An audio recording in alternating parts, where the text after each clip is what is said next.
Olá, saudações a você, querido inscrito e ouvinte, que está a prestigiar o meu trabalho. Na audição de hoje um conto de Machado de Assis, nomeado Maria Cora. Publicado no ano de 1906.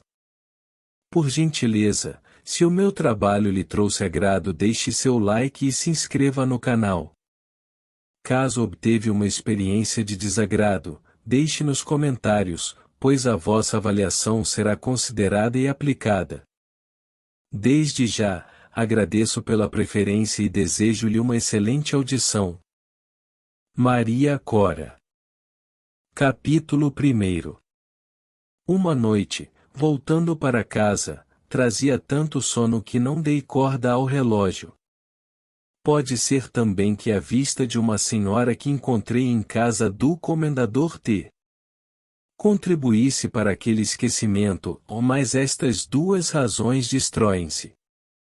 Cogitação tira o sono e o sono impede a cogitação, só uma das causas devia ser verdadeira. Ponhamos que nenhuma, e fiquemos no principal, que é o relógio parado, de manhã, quando me levantei, ouvindo 10 horas no relógio da casa. Morava então, 1893, em uma casa de pensão no Catete. Já por esse tempo este gênero de residência florescia no Rio de Janeiro. Aquela era pequena e tranquila. Os 400 contos de réis permitiam-me casa exclusiva e própria, ou mais, em primeiro lugar, já eu ali residia quando os adquiri, por jogo de praça, e em segundo lugar, era um solteirão de 40 anos, tão afeito à vida de hospedaria que me seria impossível morar só. Casar não era menos impossível. Não é que me faltassem noivas.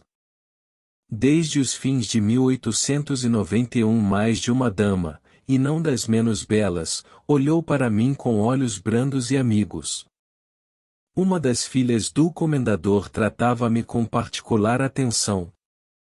A nenhuma dei corda, o celibato era minha alma, a minha vocação, o meu costume, a minha única aventura. Amar é de empreitada e por desfastio. Uma ou duas aventuras por ano bastavam a um coração meio inclinado ao ocaso e à noite. Talvez por isso dê alguma atenção à senhora que vi em casa do comendador, na véspera. Era uma criatura morena, robusta, 28 a 30 anos, vestida de escuro, e entrou às 10 horas, acompanhada de uma tia velha. A recepção que lhe fizeram foi mais cerimoniosa que as outras, era a primeira vez que ali ia. Eu era a terceira.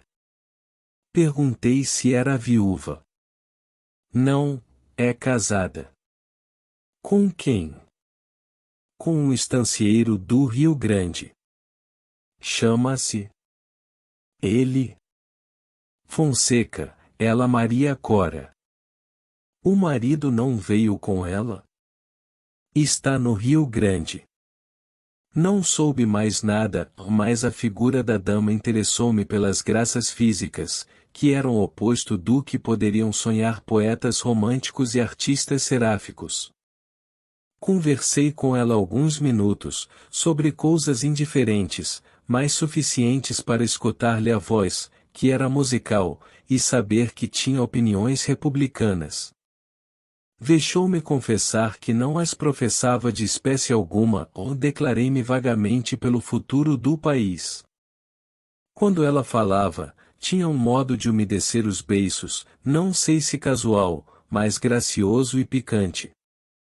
Creio que, vistas assim ao pé, as feições não eram tão corretas como pareciam à distância, mas eram mais suas, mais originais. Capítulo 2. De manhã tinha o relógio parado. Chegando à cidade, desci a rua do Ouvidor, até a da Quitanda, e indo a voltar à direita, para ir ao escritório do meu advogado, lembrou-me ver que horas eram. Não me acudiu que o relógio estava parado. Que maçada! Exclamei. Felizmente, Naquela mesma rua da Quitanda, à esquerda, entre as do Ouvidor e Rosário, era a oficina onde eu comprara o relógio, e a cuja pêndula ousava acertá-lo. Em vez de ir para um lado, fui para outro.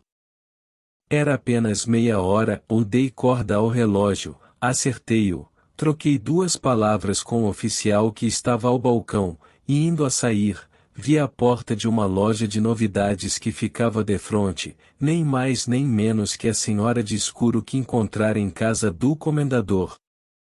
Cumprimentei-a, ela correspondeu depois de alguma hesitação, como se me não houvesse reconhecido logo, e depois seguiu pela rua da Quitanda fora, ainda para o lado esquerdo.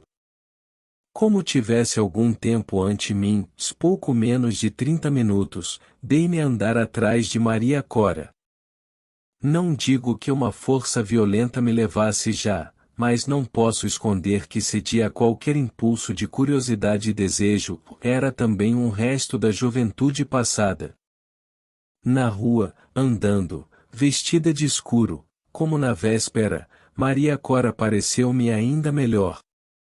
Pisava forte, não apressada nem lenta, o bastante para deixar ver e admirar as belas formas, muito mais corretas que as linhas do rosto. Subiu a rua do Hospício, até uma oficina de ocularista, onde entrou e ficou 10 minutos ou mais. Deixei-me estar à distância, fitando a porta disfarçadamente. Depois saiu, arrepiou o caminho, e dobrou a rua dos Ouríveis, até a do Rosário, por onde subiu até ao Largo da Sé, ou daí passou ao de São Francisco de Paula. Todas essas reminiscências parecerão escusadas, se não aborrecíveis, a mim dão-me uma sensação intensa e particular, são os primeiros passos de uma carreira penosa e longa. Demais, vereis por aqui que ela evitava subir a rua do Ouvidor, que todos e todas buscariam aquela ou a outra hora para ir ao Largo de São Francisco de Paula. Foi atravessando o largo, na direção da escola politécnica, mas a meio caminho veio ter com ela um carro que estava parado defronte da escola, meteu-se nele, e o carro partiu. A vida tem suas encruzilhadas, como outros caminhos da terra. Naquele momento achei-me diante de uma assaz complicada, mas não tive tempo de escolher direção, nem tempo nem liberdade. Ainda agora não sei como é que me vi dentro de um tilbury, é certo que me vi nele, dizendo ao cocheiro que fosse atrás do carro. Maria Cora morava no Engenho Velho, era uma boa casa, sólida, posto que antiga, dentro de uma chácara. Vi que morava ali, porque a tia estava a uma das janelas. Depois, saindo do carro, Maria Cora disse ao cocheiro, se o meu tilbury ia passando adiante, que naquela semana não sairia mais, e que aparecesse segunda-feira ao meio-dia. Em seguida, entrou pela chácara, como dona dela, e parou a falar ao feitor, que lhe explicava alguma coisa com o gesto. Voltei depois que ela entrou em casa, e só muito abaixo é que me lembrou de ver as horas, era quase 1:30. Vim a trote largo até a rua da Quitanda, onde me apeei à porta do advogado. Pensei que não vinha, disse-me ele. Desculpe, doutor, encontrei um amigo que me deu uma maçada. Não era a primeira vez que mentia na minha vida, nem seria a última. Capítulo 3. Fiz-me em contradiço com Maria Cora, na casa do comendador, primeiro, e depois em outras. Maria Cora não vivia absolutamente reclusa, dava alguns passeios e fazia visitas. Também recebia, mas sem dia certo, uma ou outra vez, e apenas 5 a 6 pessoas da intimidade. O sentimento geral é que era pessoa de fortes sentimentos e austeros costumes. Acrescentai a isto o espírito, um espírito agudo, brilhante e viril. Capaz de resistências e fadigas, não menos que de violências e combates, era feita, como dizia um poeta que lá ia à casa dela, de um pedaço de pampa e outro de pampeiro. A imagem era em verso e com rima, mas a mim só me ficou a ideia e o principal das palavras. Maria Cora gostava de ouvir definir-se assim, posto não andasse mostrando aquelas forças a cada passo, nem contando as suas memórias da adolescência. A tia é que contava algumas, com amor, para concluir que lhe saía a ela, que também fora assim na mocidade. A justiça pede que se diga que, ainda agora, apesar de doente, a tia era pessoa de muita vida e robustez. Com pouco, apaixonei-me pela sobrinha. Não me pesa confessá-lo, pois foi a ocasião da única página da minha vida que merece atenção particular. Vou narrá-la brevemente, ou não conto novela nem direi mentiras. Gostei de Maria Cora. Não lhe confiei logo o que sentia, mas é provável que ela o percebesse ou adivinhasse, como todas as mulheres. Se a descoberta ou adivinhação foi anterior à minha ida à casa do Engenho Velho, nem assim deveis censurá-la por me haver convidado a ir ali uma noite. Podia ser-lhe então indiferente a minha disposição moral, podia também gostar de se sentir querida, sem a menor ideia de retribuição. A verdade é que fui essa noite e tornei outras, a tia gostava de mim e dos meus modos. O poeta que lá ia, tagarela e tonto, disse uma vez que estava afinando a lira para o casamento da tia comigo.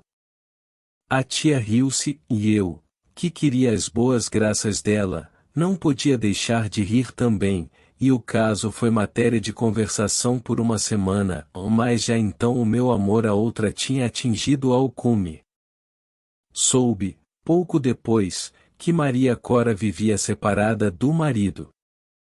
Tinham casado 8 anos antes, por verdadeira paixão. Viveram felizes 5. Um dia, sobreveio uma aventura do marido que destruiu a paz do casal. João da Fonseca apaixonou-se por uma figura de circo, uma chilena que voava em cima do cavalo, Dolores, e deixou a estância para ir atrás dela. Voltou 6 meses depois, curado do amor, mas curado à força, porque a aventureira se enamorou do redator de um jornal, que não tinha vintém, e por ele abandonou Fonseca e a sua prataria. A esposa tinha jurado não aceitar mais o esposo, e tal foi a declaração que lhe fez quando ele apareceu na estância. Tudo está acabado entre nós, vamos desquitar-nos. João da Fonseca teve um primeiro gesto de acordo, era um quadragenário orgulhoso, para quem tal proposta era de si mesmo uma ofensa. Durante uma noite tratou dos preparativos para o desquite, ou mais, na seguinte manhã, a vista das graças da esposa novamente o comoveram. Então, sem tom implorativo, antes como quem lhe perdoava, entendeu dizer-lhe que deixasse passar uns 6 meses. Se ao fim de 6 meses, persistisse o sentimento atual que inspirava a proposta do desquite, este se faria. Maria Cora não queria aceitar a emenda, mas a tia, que residia em Porto Alegre e fora passar algumas semanas na estância, interveio com boas palavras. Antes de 3 meses estavam reconciliados. João, disse-lhe a mulher no dia seguinte ao da reconciliação, você deve ver que o meu amor é maior que o meu ciúme, mas fica entendido que este caso da nossa vida é único. Nem você me fará outra, nem eu lhe perdoarei nada mais. João da Fonseca achava-se então em um renascimento do delírio conjugal, respondeu a mulher jurando tudo e mais alguma coisa. Aos 40 anos, concluiu ele, não se fazem 2 aventuras daquelas, e a minha foi de doer. Você verá, agora é para sempre. A vida recomeçou tão feliz, como dantes, ele dizia que mais. Com efeito, a paixão da esposa era violenta, e o marido tornou a amá-la como outrora. Viveram assim 2 anos. Ao fim desse tempo, os ardores do marido haviam diminuído, alguns amores passageiros vieram meter-se entre ambos. Maria Cora, ao contrário do que lhe dissera, perdoou essas faltas que aliás não tiveram a extensão nem o vulto da aventura Dolores. Os desgostos, entretanto, apareceram e grandes. Houve cenas violentas. Ela parece que chegou mais de uma vez a ameaçar que se mataria, ou mais, posto não lhe faltasse o preciso ânimo, não fez tentativa nenhuma, a tal ponto lhe doía deixar a própria causa do mal, que era o marido. João da Fonseca percebeu isto mesmo, e acaso explorou a fascinação que exercia na mulher. Uma circunstância política veio complicar esta situação moral.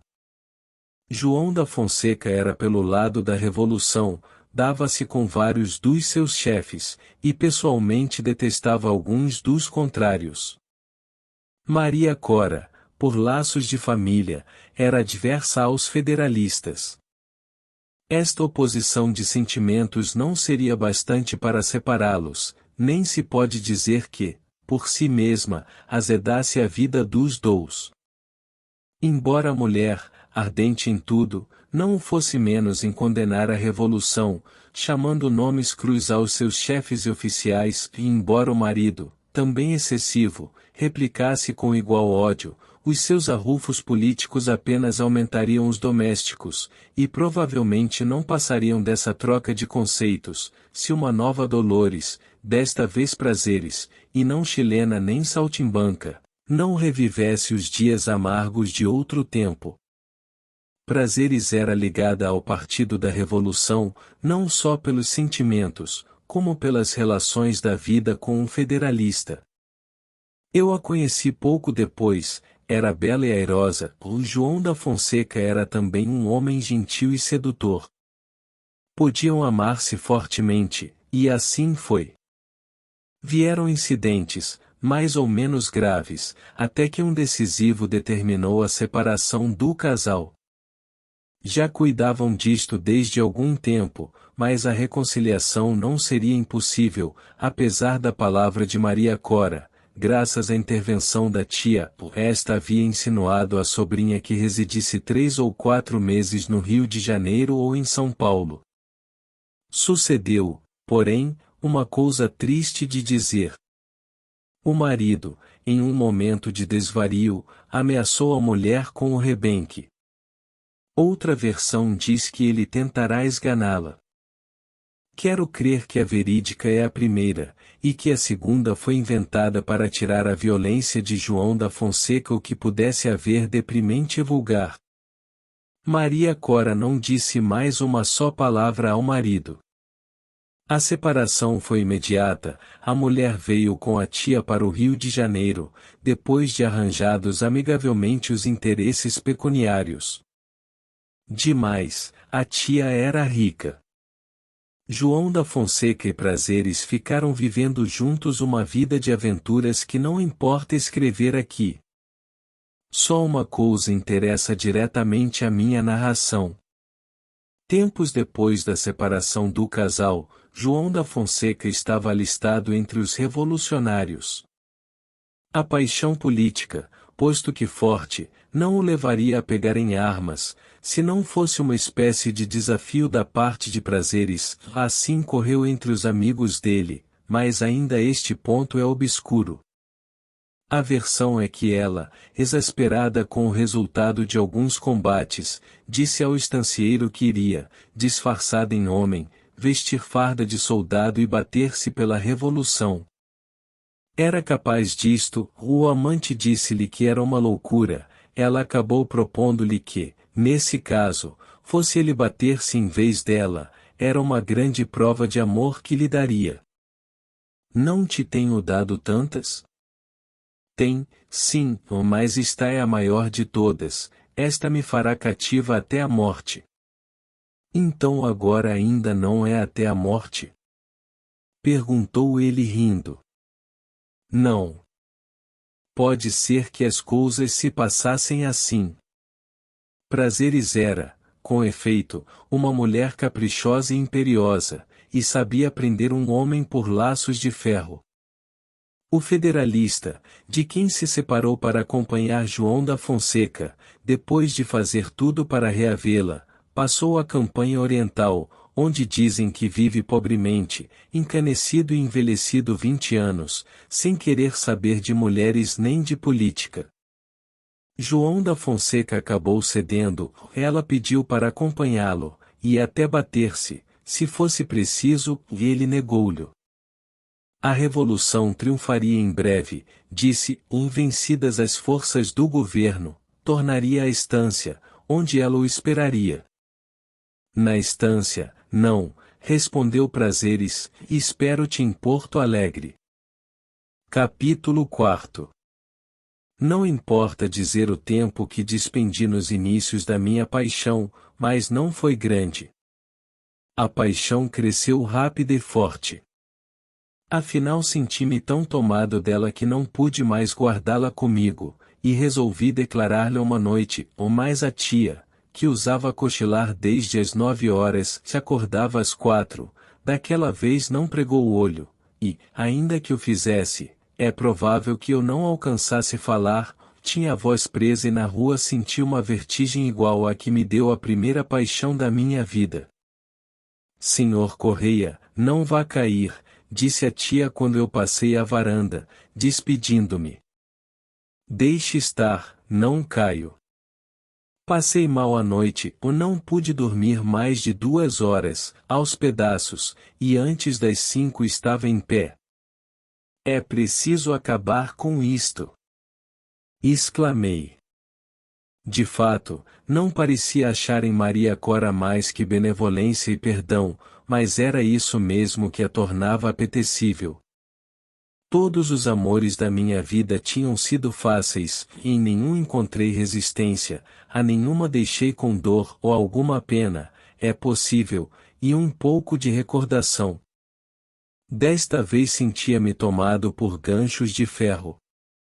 Maria Cora era toda vida. Parece que, ao pé dela, as próprias cadeiras andavam e as figuras do tapete moviam os olhos. Põe nisso uma forte dose de meiguice e graça, ou finalmente, a ternura da tia fazia daquela criatura um anjo. É banal a comparação, mas não tenho outra. Resolvi cortar o mal pela raiz, não tornando ao engenho velho. E assim fiz por alguns dias largos, 2 ou 3 semanas. Busquei distrair-me e esquecê-la, mas foi em vão. Comecei a sentir a ausência como de um bem querido, ou apesar disso, resisti e não tornei logo. Mas, crescendo a ausência, cresceu o mal, e enfim resolvi tornar lá uma noite. Ainda assim pode ser que não fosse, a não achar Maria Cora na mesma oficina da Rua da Quitanda, aonde eu fora acertar o relógio parado. É freguês também? Perguntou-me ao entrar. Sou. Vim acertar o meu.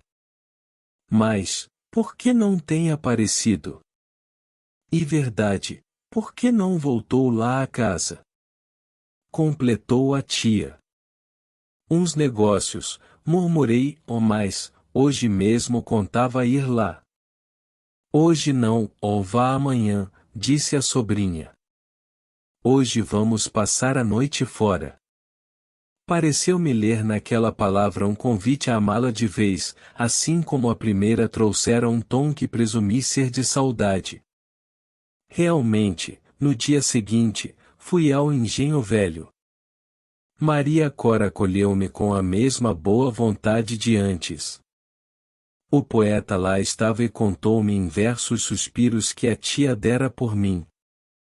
Entrei a frequentá-las novamente e resolvi declarar tudo. Já acima disse que ela provavelmente percebera ou adivinhara o que eu sentia, como todas as mulheres, referi-me aos primeiros dias. Desta vez com certeza percebeu, nem por isso me repeliu. Ao contrário, parecia gostar de se ver querida, muito e bem. Pouco depois daquela noite escrevi-lhe uma carta e fui ao Engenho Velho.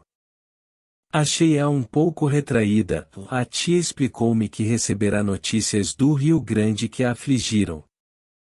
Não liguei isto ao casamento e busquei alegrá-la, apenas consegui vê-la cortês. Antes de sair, perto da varanda, entreguei-lhe a carta, e ia dizer-lhe, peço-lhe que leia, mas a voz não saiu. Vi-a um pouco atrapalhada, e para evitar dizer o que melhor ia escrito, cumprimentei-a e enfiei pelo jardim.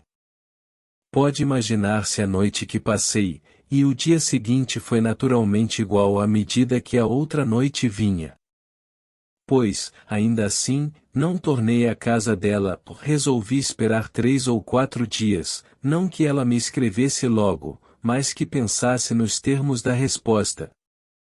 Que estes haviam de ser simpáticos, era certeza minha. As maneiras dela, nos últimos tempos, eram mais que afáveis, pareciam-me convidativas.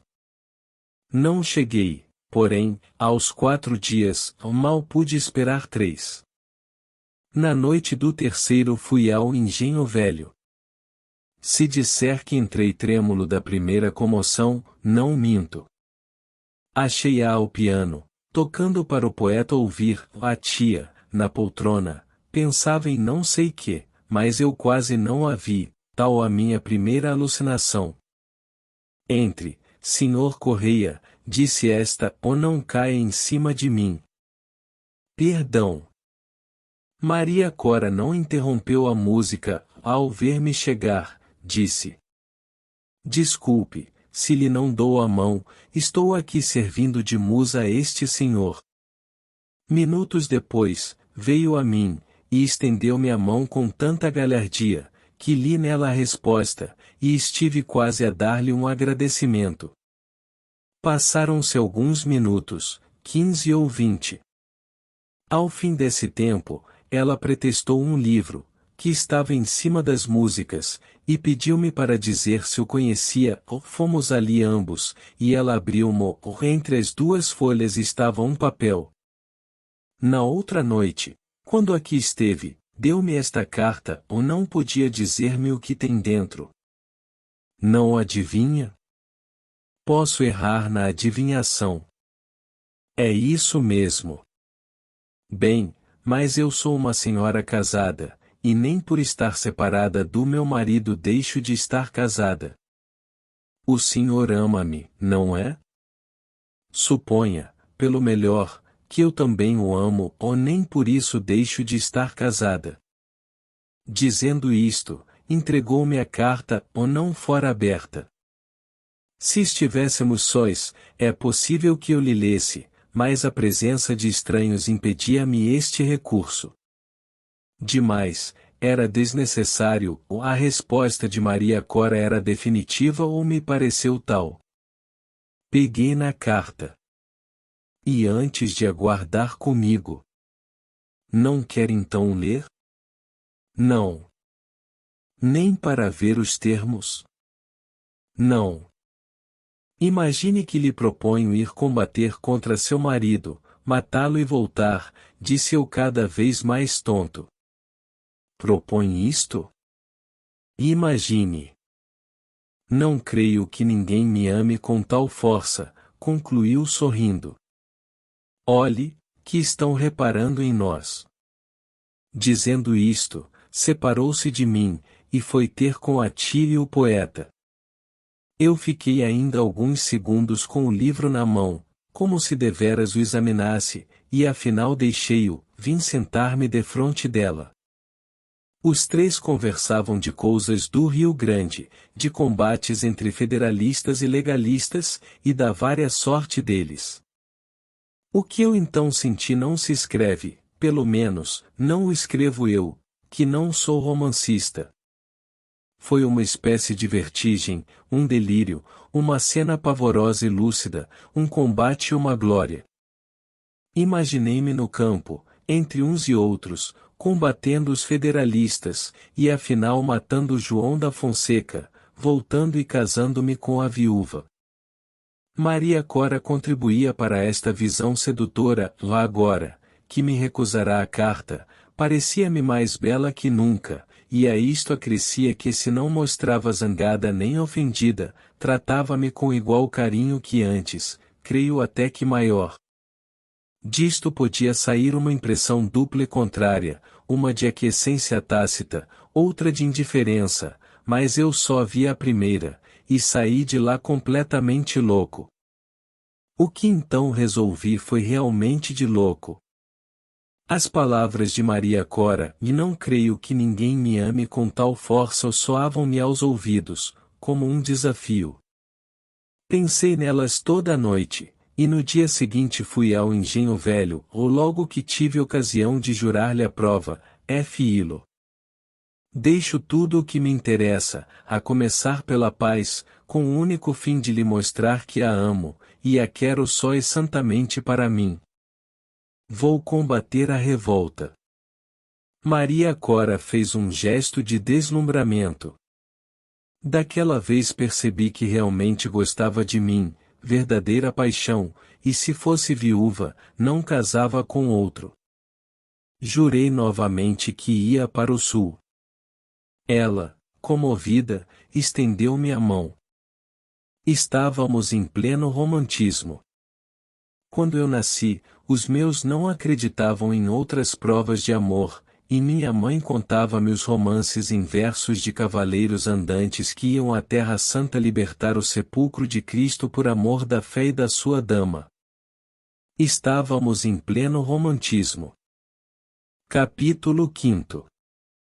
Fui para o sul. Os combates entre legalistas e revolucionários eram contínuos e sangrentos, e a notícia deles contribuiu a animar-me.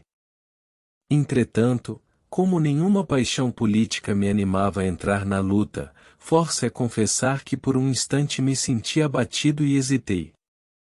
Não era medo da morte, podia ser amor da vida, que é um sinônimo, ou mais, uma ou outra coisa, não foi tal nem tamanha que fizesse durar por muito tempo a hesitação. Na cidade do Rio Grande encontrei um amigo, a quem eu por carta do Rio de Janeiro dissera muito reservadamente que ia lá por motivos políticos. Quis saber quais. Naturalmente são reservados, respondi tentando sorrir.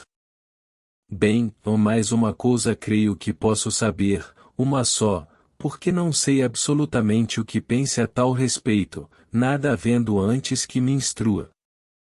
De que lado estais, legalistas ou revoltosos? É boa. Se não fosse dos legalistas, não te mandaria dizer nada, viria às escondidas. Vens com alguma comissão secreta do Marechal? Não. Não me arrancou então mais nada, mas eu não pude deixar de lhe confiar os meus projetos, ainda que sem os seus motivos. Quando ele soube que aqueles eram alistar-me entre os voluntários que combatiam a revolução, não pôde crer em mim, e talvez desconfiasse que efetivamente eu levava algum plano secreto do presidente. Nunca da minha parte ouviu nada que pudesse explicar semelhante passo. Entretanto, não perdeu tempo em despersuadir-me, pessoalmente era legalista e falava dos adversários com ódio e furor. Passado o espanto, aceitou o meu ato, tanto mais nobre quanto não era inspirado por sentimento de partido. Sobre isto disse-me muita palavra bela e heróica, própria a levantar o ânimo de quem já tivesse tendência para a luta. Eu não tinha nenhuma, fora das razões particulares, estas, porém, eram agora maiores. Justamente acabava de receber uma carta da tia de Maria Cora, dando-me notícias delas, e recomendações da sobrinha, tudo com alguma generalidade e certa simpatia verdadeira. Fui a Porto Alegre, alistei-me e marchei para a campanha. Não disse a meu respeito nada que pudesse despertar a curiosidade de ninguém, mas era difícil encobrir a minha condição, a minha origem, a minha viagem com o plano de ir combater a revolução. Fez-se logo uma lenda a meu respeito. Eu era um republicano antigo, riquíssimo, entusiasta, disposto a dar pela República 1000 vidas, se as tivesse, e resoluto a não poupar a única. Deixei dizer isto e o mais, e fui. Como eu indagasse das forças revolucionárias com que estaria João da Fonseca, alguém quis ver nisto uma razão de ódio pessoal, também não faltou quem me supusesse espião dos rebeldes, que ia pôr-me em comunicação secreta com aquele. Pessoas que sabiam das relações dele com aprazeres, imaginavam que era um antigo amante desta que se queria vingar dos amores dele. Todas aquelas suposições morreram, para só ficar a do meu entusiasmo político, a da minha espionagem ia me prejudicando, felizmente, não passou de 2 cabeças e de uma noite. Levava comigo um retrato de Maria Cora, ao alcançar o dela mesmo, uma noite, pouco antes do meu embarque, com uma pequena dedicatória cerimoniosa. Já disse que estava em pleno romantismo, ou dado o primeiro passo, os outros vieram de si mesmos. E agora juntai a isto o amor próprio, e compreendereis que de simples cidadão indiferente da capital saísse um guerreiro áspero da campanha rio-grandense. Nem por isso conto combates, nem escrevo para falar da revolução, que não teve nada comigo, por si mesma, senão pela ocasião que me dava, e por algum golpe que lhe desfechei na estreita área da minha ação. João da Fonseca era o meu rebelde. Depois de haver tomado parte no combate de Sarandi e Cochila Negra, ouvi que o marido de Maria Cora fora morto, não sei em que recontro, ou mais tarde deram-me a notícia de estar com as forças de Gomercindo, e também que fora feito prisioneiro e seguirá para Porto Alegre, ou mais ainda isto não era verdade. Disperso, com 2 camaradas, encontrei um dia um regimento legal que ia em defesa da encruzilhada, investida ultimamente por uma força dos federalistas, apresentei-me ao comandante e segui. Aí soube que João da Fonseca estava entre essa força, deram-me todos os sinais dele, contaram-me a história dos amores e a separação da mulher. A ideia de matá-lo no turbilhão de um combate tinha algo fantástico, ou nem eu sabia se tais duelos eram possíveis em semelhantes ocasiões, quando a força de cada homem tem de somar com a de toda uma força única e obediente a uma só direção. Também me pareceu, mais de uma vez, que ia cometer um crime pessoal, e a sensação que isto me dava, podeis crer que não era leve nem doce, ou mais a figura de Maria Cora abraçava-me e absolvia com uma bênção de felicidades. Atirei-me de vez. Não conhecia João da Fonseca, além dos sinais que me haviam dado, tinha de memória um retrato dele que vira no engenho velho, se as feições não estivessem mudadas, era provável que eu o reconhecesse entre muitos. Mas, ainda uma vez, seria este encontro possível? Os combates em que eu entrará, já me faziam desconfiar que não era fácil, ao menos. Não foi fácil nem breve. No combate da encruzilhada creio que me houve com a necessária intrepidez e disciplina, e devo aqui notar que eu me ia acostumando à vida da guerra civil. Os ódios que ouvia, eram forças reais. De um lado e outro batiam-se com ardor, e a paixão que eu sentia nos meus ia se pegando em mim. Já lera o meu nome em uma ordem do dia. E de viva voz receberá louvores, que comigo não pude deixar de achar justos, e ainda agora tais os declaro. Mas vamos ao principal, que é acabar com isto. Naquele combate achei-me um tanto como o herói de Standing na Batalha de Waterloo, a diferença é que o espaço foi menor. Por isso, e também porque não me quero deter em coisas de recordação fácil, direi somente que tive ocasião de matar em pessoa João da Fonseca. Verdade é que escapei de ser morto por ele. Ainda agora trago na testa a cicatriz que ele me deixou. O combate entre nós foi curto. Se não parecesse romanesco demais, eu diria que João da Fonseca adivinhara o motivo e previra o resultado da ação. Poucos minutos depois da luta pessoal, a um canto da vila, João da Fonseca caiu prostrado. Quis ainda lutar, e certamente lutou um pouco, e eu é que não consenti na desforra, que podia ser a minha derrota, se é que raciocinei, creio que não. Tudo o que fiz foi cego pelo sangue em que o deixará banhado, e surdo pelo clamor e tumulto do combate. Matava-se, gritava-se, vencia-se, e em pouco ficamos senhores do campo.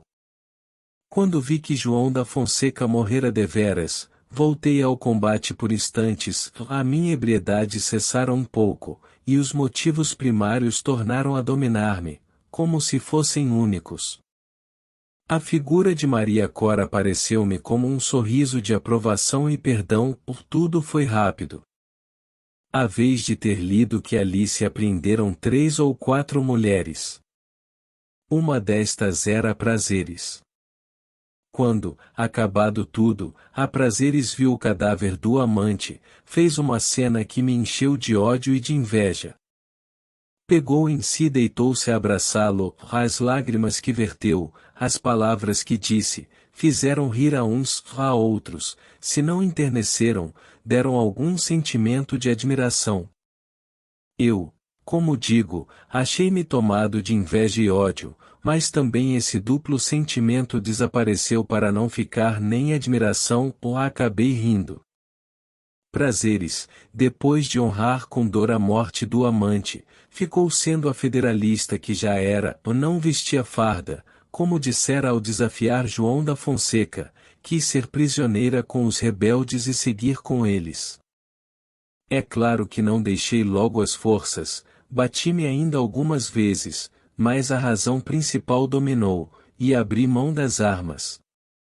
Durante o tempo em que estive alistado, só escrevi 2 cartas a Maria Cora, uma pouco depois de encetar aquela vida nova, outra depois do combate da encruzilhada. Nesta não lhe contei nada do marido, nem da morte, nem sequer que o vira. Unicamente anunciei que era provável acabasse brevemente a guerra civil. Em nenhuma das 2 fiz a menor alusão aos meus sentimentos nem ao motivo do meu ato, e entretanto, para quem soubesse deles, a carta era significativa. Maria Cora só respondeu à primeira das cartas, com serenidade, mas não com isenção. Percebia-se, ou percebia-o eu, que, não prometendo nada, tudo agradecia, e, quando menos, admirava. Gratidão e admiração podiam encaminhá-la ao amor. Ainda não disse, e não sei como diga este ponto, que na encruzilhada, depois da morte de João da Fonseca, tentei degolá-lo, mas nem queria fazê-lo, nem realmente o fiz. O meu objeto era ainda outro e romanesco. Perdoa-me tu, realista sincero, há nisto também um pouco de realidade, e foi o que pratiquei, de acordo com o estado da minha alma, e o que fiz foi cortar-lhe um molho de cabelos. Era o recibo da morte que eu levaria à viúva. Capítulo 6. Quando voltei ao Rio de Janeiro, tinham já passado muitos meses do combate da encruzilhada. O meu nome figurou não só em partes oficiais como em telegramas e correspondências, por mais que eu buscasse esquivar-me ao ruído e desaparecer na sombra. Recebi cartas de felicitações e de indagações. Não vim logo para o Rio de Janeiro, note-se, podia ter aqui alguma festa, preferi ficar em São Paulo. Um dia, sem ser esperado, meti-me na estrada de ferro e entrei na cidade. Fui para a casa de pensão do Catete. Não procurei logo Maria Cora. Pareceu-me até mais acertado que a notícia da minha vinda lhe chegasse pelos jornais. Não tinha pessoa que lhe falasse, vexava-me ir eu mesmo a alguma redação contar o meu regresso do Rio Grande, ou não era passageiro de mar, cujo nome viesse em lista nas folhas públicas. Passaram 2 dias, no terceiro, abrindo uma destas, dei com o meu nome. Dizia-se ali que viera de São Paulo e estivera nas lutas do Rio Grande, citavam-se os combates, tudo com adjetivos de louvor, ou enfim, que voltava à mesma pensão do Catete. Como eu só contará alguma coisa ao dono da casa, podia ser ele o autor das notas, e disse-me que não. Entrei a receber visitas pessoais. Todas queriam saber tudo, e eu pouco mais disse que nada. Entre os cartões, recebi 2 de Maria Cora e da tia, com palavras de boas-vindas. Não era preciso mais, restava-me ir agradecer-lhes, e dispus-me a isso, ou mais, no próprio dia em que resolvi ir ao Engenho Velho, tive uma sensação de... De quê? Expliquem, se podem, o acanhamento que me deu a lembrança do marido de Maria Cora, morto às minhas mãos. A sensação que ia ter diante dela encheu-me inteiramente. Sabendo-se qual foi o móvel principal da minha ação militar, mal se compreende aquela hesitação, ou mais, se considerares que, por mais que me defendesse do marido e o matasse para não morrer, ele era sempre o marido, terás entendido o mal-estar que me fez adiar a visita. Afinal, peguei em mim e fui à casa dela. Maria Cora estava de luto. Recebeu-me com bondade, e repetiu-me, como a tia, as felicitações escritas. Falamos da guerra civil, dos costumes do Rio Grande, um pouco de política, e mais nada. Não se disse de João da Fonseca. Ao sair de lá, perguntei a mim mesmo se Maria Cora estaria disposta a casar comigo. Não me parece que recuse, embora não lhe ache maneiras especiais. Creio até que está menos afável que dantes. Terá mudado? Pensei assim, vagamente. Atribuí a alteração ao estado moral da viuvez, era natural. E continuei a frequentá-la, disposto a deixar passar a primeira fase do luto para lhe pedir formalmente a mão. Não tinha que fazer declarações novas, ela sabia tudo. Continuou a receber-me bem. Nenhuma pergunta me fez sobre o marido, a tia também não, e da própria revolução não se falou mais. Pela minha parte, tornando a situação anterior, busquei não perder tempo, fiz-me pretendente com todas as maneiras do ofício. Um dia. Perguntei-lhe se pensava em tornar ao Rio Grande. Por ora, não. Mas irá. É possível, ou não tenho plano nem prazo marcado, é possível. Eu, depois de algum silêncio, durante o qual olhava interrogativamente para ela, acabei por inquirir se antes de ir, caso fosse, não alteraria nada em sua vida. A minha vida está tão alterada. Não me entenderá, ou foi o que supus. Tratei de me explicar melhor, e escrevi uma carta em que lhe lembrava a entrega e a recusa da primeira e lhe pedia francamente a mão. Entreguei a carta, 2 dias depois, com estas palavras. Desta vez não recusará ler-me. Não recusou, aceitou a carta. Foi à saída, à porta da sala. Creio até que lhe vi certa comoção de bom agouro. Não me respondeu por escrito, como esperei.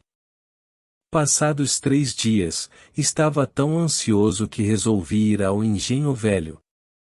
Em caminho imaginei tudo, que me recusasse, que me aceitasse, que me adiasse, e já me contentava com a última hipótese, se não houvesse de ser a segunda.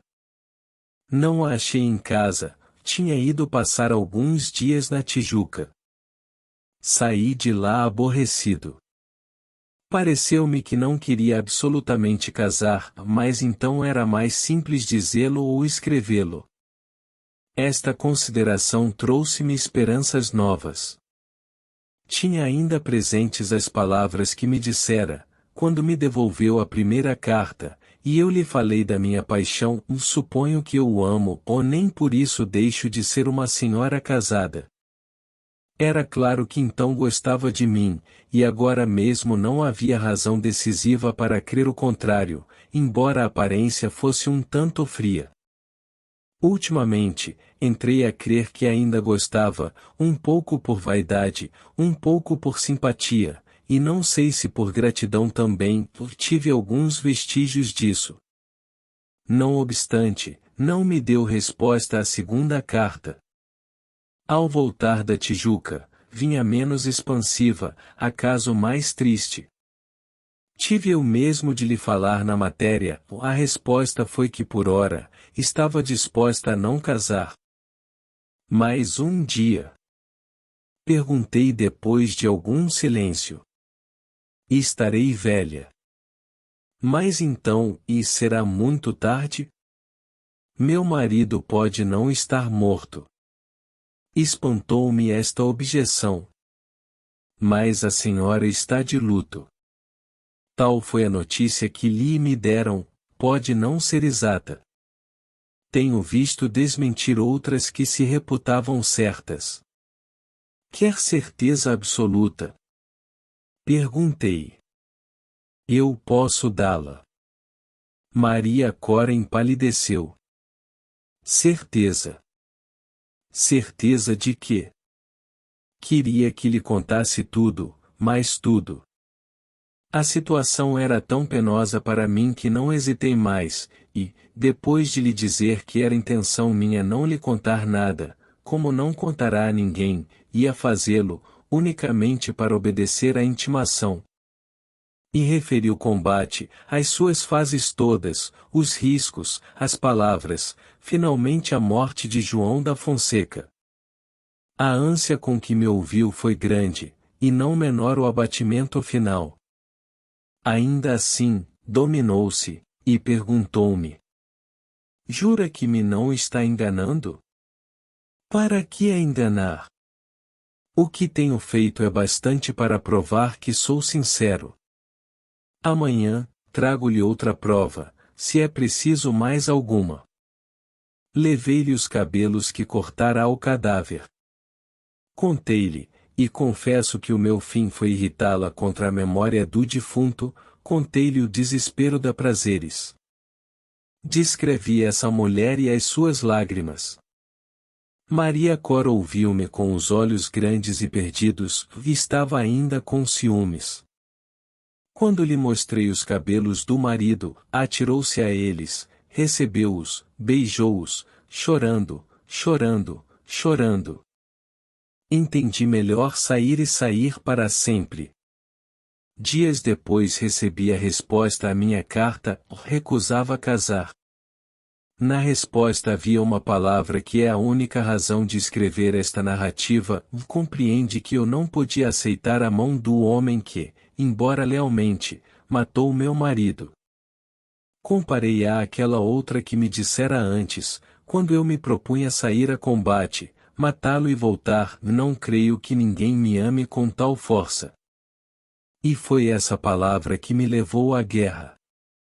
Maria Cora vive agora reclusa, e de costume manda dizer uma missa por alma do marido, no aniversário do combate da encruzilhada. Nunca mais a vi, e, coisa menos difícil, nunca mais esqueci de dar corda ao relógio. Fim. Esta foi a obra narrada deste vídeo. Uma vez mais, agradeço pela preferência, caso lhe tenha agradado, curta, se inscreva e compartilhe. Se algo não lhe agradou, escreva nos comentários pois a sugestão será aplicada.